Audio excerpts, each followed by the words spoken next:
Sida aan horey ugu soo sheegnay muuqaalkii aynu soo dhignay 13kii bishii Juun ee sannadan, Xawaadle iyo Leelkase labaduba waa ay isla dhasheen, waxaana dhalay Maxamed Miile Samaale.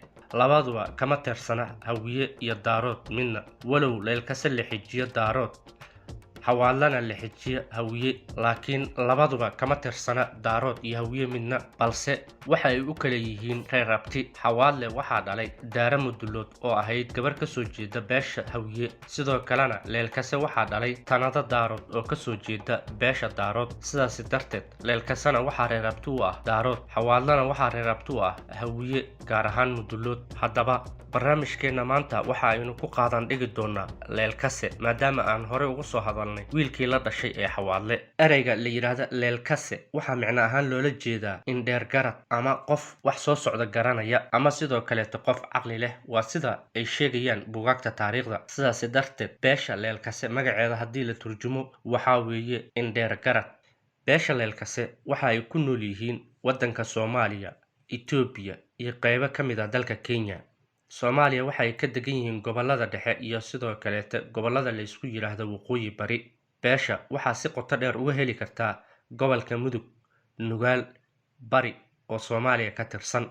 Haddii aynu fiirino gobollada kaleeto ee laga helo, waxaa ka mid ah gobollada Soomaali Itoobiya ee dalkaasi Itoobiya, ayadoo qayb yar oo aanan sidaa u badnayn laga hela gobollada Waqooyi Bari ee dalka Kenya, laakiin aysan sidaasi ugu badnayn. Buugaagta qaar ayaa waxa ay sheegayaan Leelkase maadaama uu la dhaqmay uuna ku dhex jiray muddo Daarood, in ay isku dhex milmeen beesha Daarood, gargar iyo weliba garabna ay isweydiistaan beesha Daarood, sidaas darteedna lagu xisaabiyo beesha Daarood. Haddii aynu fiirino buugga World Bank ee taariikhda koonfurta dhexe ee dalka Soomaaliya wax ka qoray, waxa uu leeyahay waxa ay ku doodayaan Leelkase waa Daarood, ayagoo dhahaya Leelkase waxa weeye Leelkase Tanada Daarood. laakiin taariikhda dhabta ah ee saxda ah ayaa waxa ay tahay Leelkase Maxamed Miile Samaale, oo halkaasi uu kasoo gelayo Soomaali, gabadha Tanada la yiraahdana ay isaga dhashay. Leelkase waxa uu kala baxaa dhowr: Haashim Cali, Muuse Cali iyo Maxamed Cali.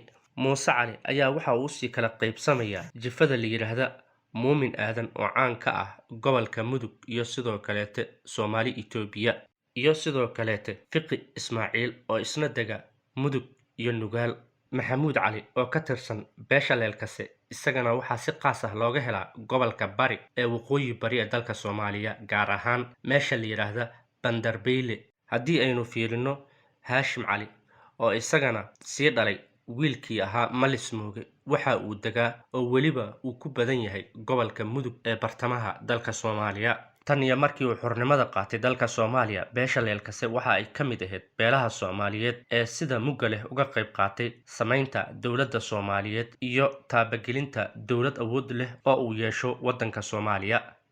Haddii aynu ka hadalno dadka caanka ka ah beeshani, waxaa ka mid ah Cabdiqaadir Cabdi Xaanshi oo ah nin siyaasi Soomaaliyeed ah, markii horena soo ahaa wasiiru dowlihii qorsheynta iyo xiriirka caalamiga ee Puntland. waxa uuna sidoo kaleeto hadda yahay mid ka mid ah xildhibaanada baarlamaanka federaalka ee dalka Soomaaliya. waxaa sidoo kale beeshan ka dhashay Siciid Sheekh Samatar oo ah qoraa caan ah, sidoo kaleetana aqoon-yahan ah. waxa uu qoray buugaag fara badan iyo sidoo kaleeto sheekooyin dadka ay u bogeen. waxa uuna ka mid yahay dadka lagu xisaabtamo ee ka soo jeeda bariga Afrika, gaar ahaan waddanka Soomaaliya. Cabdisalaan Caato waa Soomaali Amerikaan soo saare film ah, sidoo kaleetana waa ganacsade kana shaqeeya warbaahinta. waxa uu leeyahay oo isaga uu aasaasay warbaahinta la yiraahdo Olol Films, waana shirkad wax soo saar. waxa ayna kaalinta hore kaga jirtaa Somaliwood Movement oo ah dhaqdhaqaaqa film soo saarka Soomaalida. waxa uuna ka howlgalaa guud ahaan geyiga Soomaaliya dhammaantood.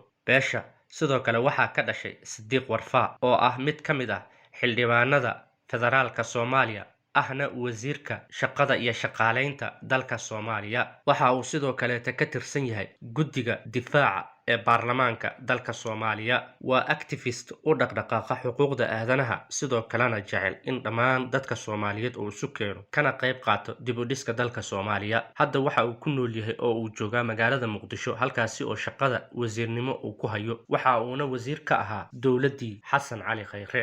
jaamac maxamed takar waa siyaasi rugcadaa ah oo ka soo jeeda beeshan, gaar ahaan maxamed muumin jifa ka tirsan leelkase. waxa uu ahaa dadkii ugu horreeyey ee ku biiray Somali Youth League ama xisbigii leegada ee dhalinyaradii Soomaaliyeed ay sameeyeen. Zakariya Xaaji Cabdi waxa uu soo noqday wasiirka warfaafinta ee dalka Soomaaliya, sidoo kaleeto waxa uu soo noqday wasiirka waxbarashada iyo wasiirka arrimaha dibadda. haddana waxa weeye mid ka mid ah siyaasiyiinta dalka Soomaaliya ee aadka loo hadal hayo. waxa uu ka soo qayb qaatay shirkii nabadeynta ee ummadda Soomaaliyeed la isugu keenay sanadii 2000. waxa uuna ka mid ahaa siyaasiyiintii ka qayb galay shirkaasi oo lagu soo dhisay dowladda maanta Soomaaliya ay haysato. daawade waxaan intaan uga gudbaynaa taariikhdii koobneed ee aynu uga hadlaynay leelkase, oo aanan ahayn daarood iyo hawiye midne, balse ah wiil uu dhalay maxamed meyle samaale oo aanan ka tirsaneen labadaba.